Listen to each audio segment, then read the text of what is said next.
Let's be seated. And let me wish everybody, thank everybody for coming, including Leader Jeffries. Speaker Johnson is on the floor for reasons you all know.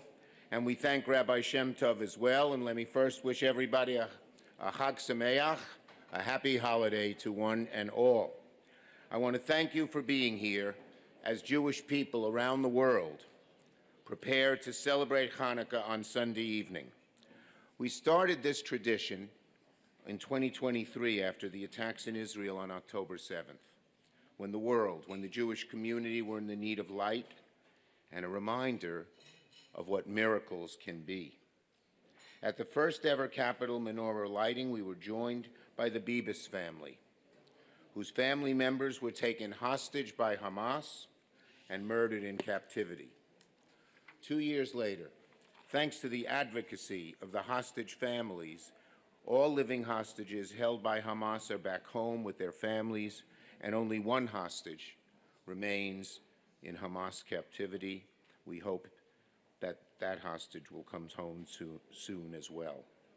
We remain committed to bringing home that final hostage, whose body Hamas still cruelly, viciously holds in captivity. Now, this is always a special event for me. As the highest-ranking Jewish elected official in American history, the significance of lighting a menorah here in the United States Capitol is not lost on us. It's a reminder of how far the Jewish people have come in our long, winding history. As we know, the story of Hanukkah is, among many things, a story of perseverance in the face of unspeakable hatred. It's a story about how the Jewish people of a different age, forced from their land, forbidden to practice their religion, their temple desecrated, gathered to pray in secret, banded together in the hills and fields, and fought off their attackers. And once victorious, they set about the hard, slow work of rededicating the temple and lighting the eternal flame of hope.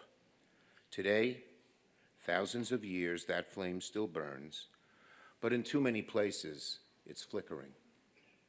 The evil forces of anti-Semitism, neo-Nazism, and other forms of hatred and bigotry are running rampant in our society. And too many, far too many, are silent against these threats. But when it comes to anti-Semitism, silence is dangerous. When we stay silent, that's when the poison of anti-Semitism spreads like wildfire. We have seen that throughout our history. The word Hanukkah means dedication. We surely need that today. Standing up against anti-Semitism, whenever and wherever it occurs, can at times seem daunting to some. But in this day and age, if we're to keep the eternal flame of hope alive, it is imperative. As we get ready to celebrate Hanukkah, let us stand together and send a clear, unmistakable message. The evil forces of anti-Semitism, hatred, and bigotry will never find safe harbor in America. Chag Sameach, a very happy Hanukkah to you all. And now it's my honor to call on my colleague in the House, Leader Jeffries.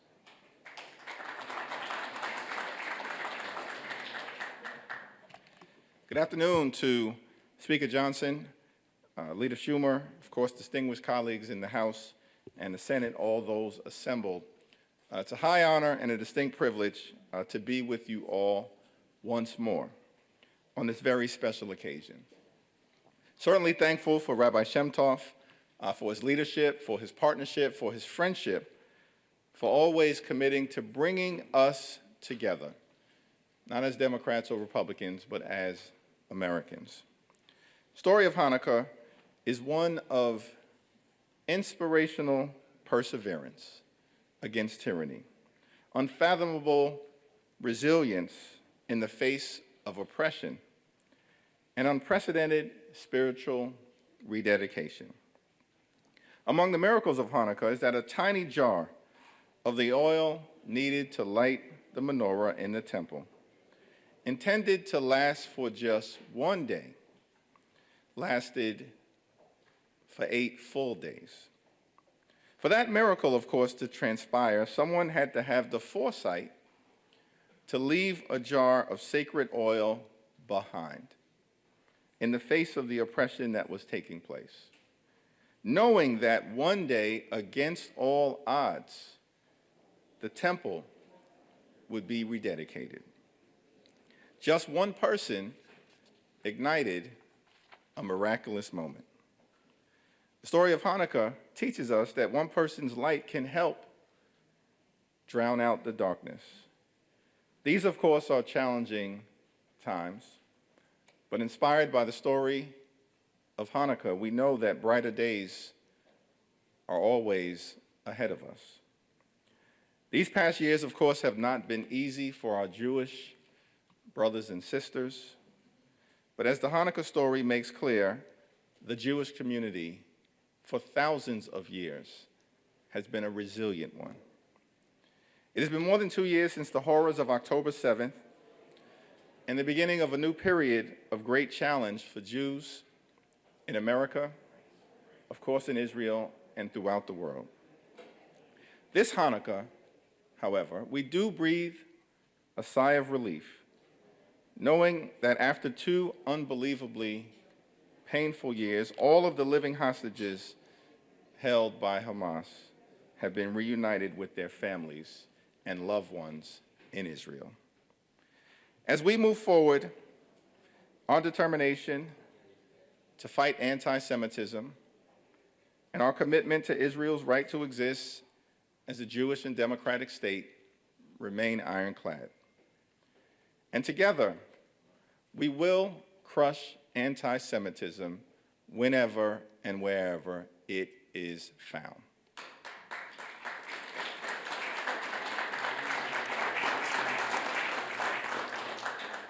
Like the person who left that tiny jar, each of us has the power to help spark transformational change inspired by the miracle of Hanukkah. May God bless you. May God bless the United States of America. Happy early Hanukkah.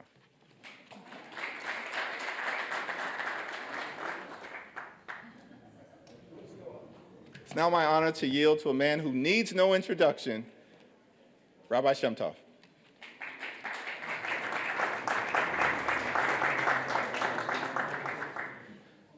I will be brief for 2 reasons. One is because that's what we need to do, and number 2, I promised Leader Schumer that he won't be late, and thank God I have credibility with him, and I don't want to blow it. Much credibility.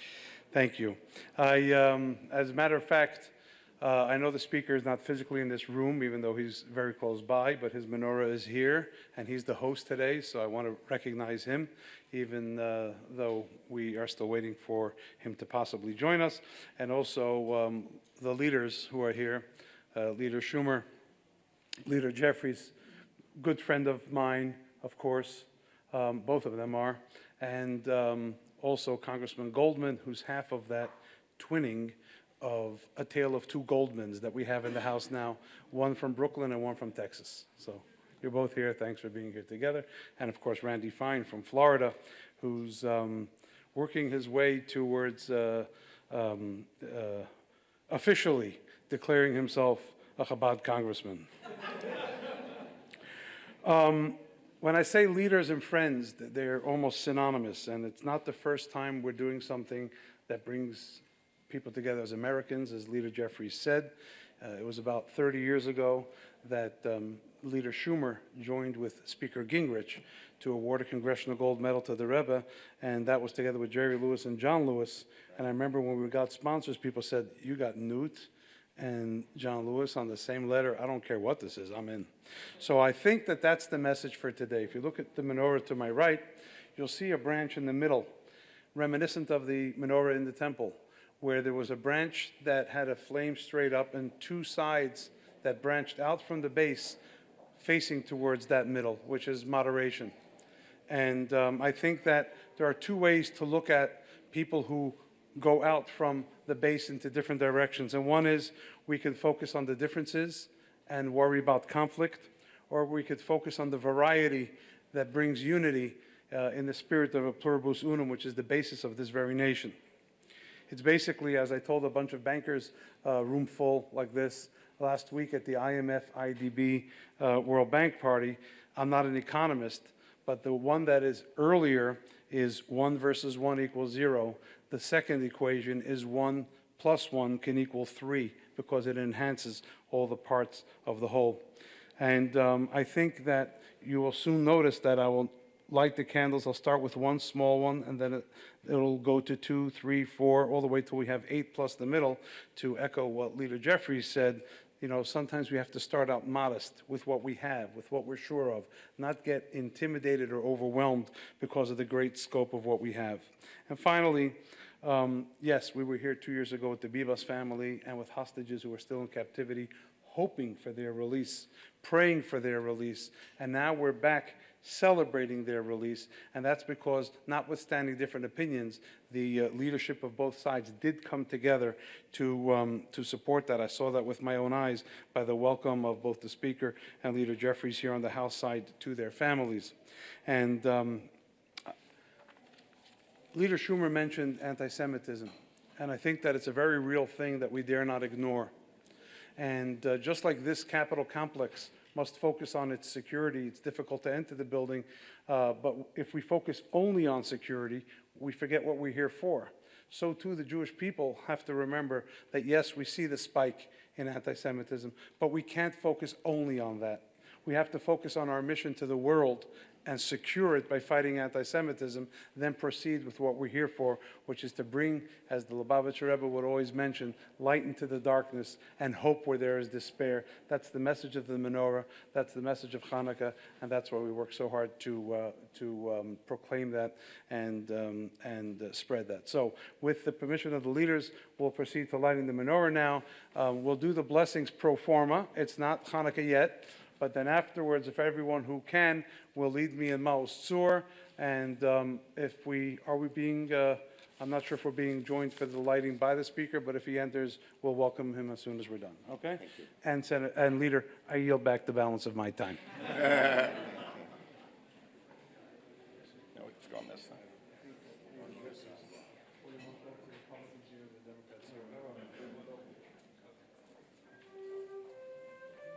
Join me, please, if you know what we're saying and singing. Leader, I know for sure knows it. Baruch atah Hashem, Elokeinu melech haolam, asher kishanu b'mitzvotav, v'tzivanu lehavlik ner Hanukkah.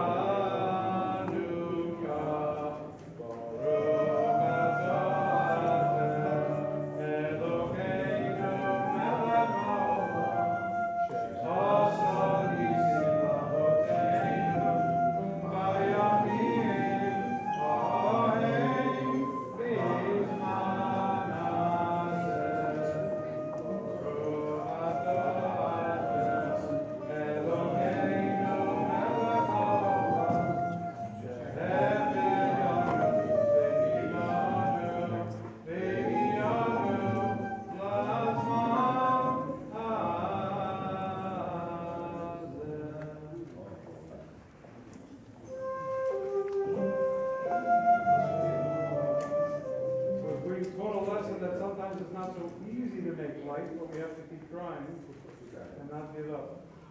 Thanks for the encouragement, but there's a lot of work.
ladies and gentlemen,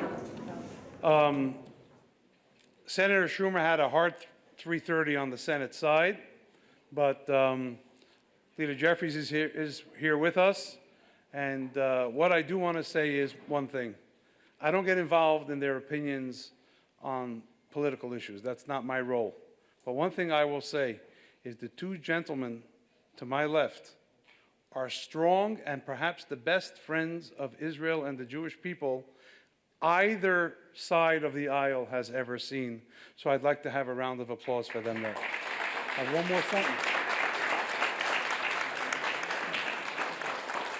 I do want to say, I'm not a Republican or a Democrat, I'm a registered independent, but I do want to say as a Jewish American, or an American Jew, however you phrase it, that I go to sleep easier at night knowing that at the helm of our nation and this institution of Congress are people who recognize the value we give this nation.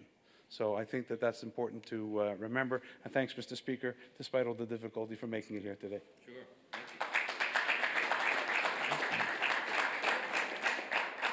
Sure. Thank you, Rabbi, and I apologize for my being a little tardy. I was whipping votes in the back room.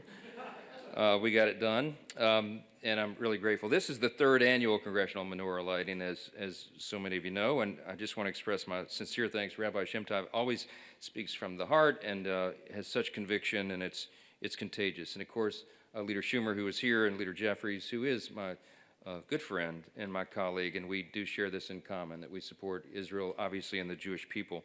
And all of our many colleagues and friends who joined us here for this meaningful occasion. Two of my favorite colleagues down here who have joined us and proudly represent Jewish people in Congress, Mr. Goldman and Mr. Fine. And they're extraordinary leaders and do a great job for everybody.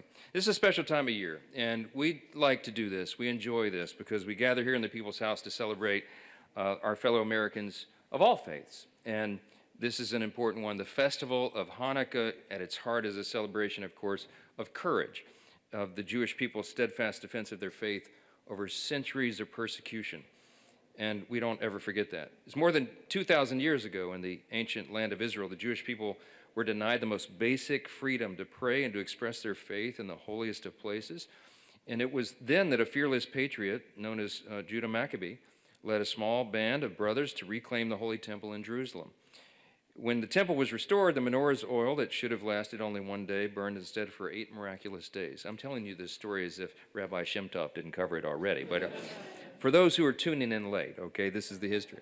It's during Hanukkah that the Jewish people celebrate and commemorate this miracle by lighting the menorah each year. Today, that same light will shine here in the people's house, and that's what is important. It shines as a symbol of the resilience and the perseverance, the eternal hope of the Jewish people. I don't know if it was explained, the significance of this particular menorah. Did you? Well, it was a gift to us, and it is made of the steel that came off of the bombs that were shot down over Israel, the missiles that the Iron Dome was taken down. So it's particularly meaningful and a poignant reminder of just what we're talking about, the perseverance of the Jewish people over all these years. And as we light the menorah, we're grateful for the many freedoms we enjoy as Americans, and among them, the freedom to worship freely and without fear of persecution and injustice. Yesterday, I entertained Speaker Ohana, my counterpart of the Israeli Knesset. He was in town, as many of you know. Some of y'all met with him. He's become a good friend and a colleague. And he was here because we jointly signed a letter to nominate our president, President Trump, for the next Nobel Peace Prize in 2026. And it was Speaker Ohana's idea because he thought that this was an appropriate thing, having settled now 8 conflicts and bloody wars, conflicts around the world, that he and I would be co-signatories on this, and that we would ask all of our colleagues, the other speakers of the great and presidents of the great parliaments around the world to join us in that. So it'd be a joint nomination of the President of the United States for the Nobel Peace Prize. I think it's very appropriate. I thanked him for that. We had a joint signing ceremony, but we exchanged gifts. And he gave to me a 9th century clay pot that was actually for oil, priceless. I didn't want to touch it. I said, everybody can stand away from that, okay? It came from, I think, the first temple is what he told me, and it's an incredible piece of history as a gift. And what I gave to him in exchange was a copy of the father of our country's letter to the Hebrew congregation. They wrote in 1789. The Jewish leaders there had written to him, and they had concern about their protection in the United States, in this new country of ours. And they asked the president of our country, would their religious freedom be respected? And the president of our country, the father of our country, George Washington, said in his own hand, his own words, he said that this is effectively, this is a natural right, that you are given this right by God, not by government. And in the United States, we will jealously protect that. The right of every single person to have the religious liberty, the first freedom we call it, to worship and to live as you please. And that has always been a part of our tradition, and we recognize that here. This cherished tradition is an ideal articulated in our earliest days as a young nation, and that's what comes to mind when we do these things together. I just want to say that we take heart in knowing that even in the face of generations of bigotry, bondage, persecution, and exile, the Jewish people have endured and they have flourished. And that, at its very essence, is what we celebrate today, that the light of faith and love and courage and conviction will always guide us on the path to brighter days ahead. We're so very grateful to everybody here for joining us to celebrate the miracle of Hanukkah. May your candles burn bright this season, and may God bless you all. Thank you, and apologize again for being a little late for this. Thank you, Rabbi.